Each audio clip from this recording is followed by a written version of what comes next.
Punjab assembly के 2 आजाद अरकान पाकिस्तान मुस्लिम league नून का हिस्सा बन गए। पीपी 180 कसूर से कामयाब आजाद उम्मीदवार एहसन रजा खान और पीपी 128 जंग फोर्स से कर्नल रिटायर गजनफर कुरैशी मुस्लिम लीग नून में शामिल हो गए।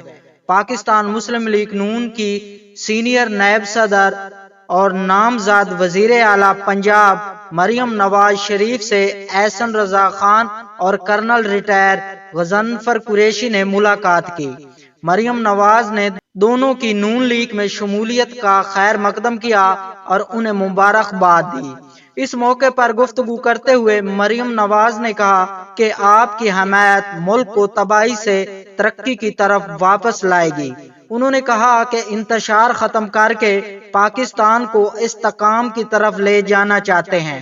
पंजाब की तरक्की और अवाम को रिलीफ देने की जामिया हिकमत अमली तैयार कर ली है। मरियम नवाज ने कहा कि मुस्लिम लीग नून की तरक्की, तहमीर, अवाम की खुशहाली की रवायत को नए जज्बे से आगे बढ़ाएंगे।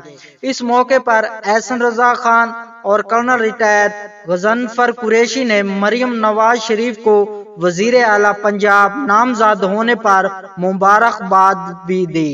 तो मुस्लिम लीग नून को पंजाब असम्बली में 2 मजीद और सीटें मिल गईं।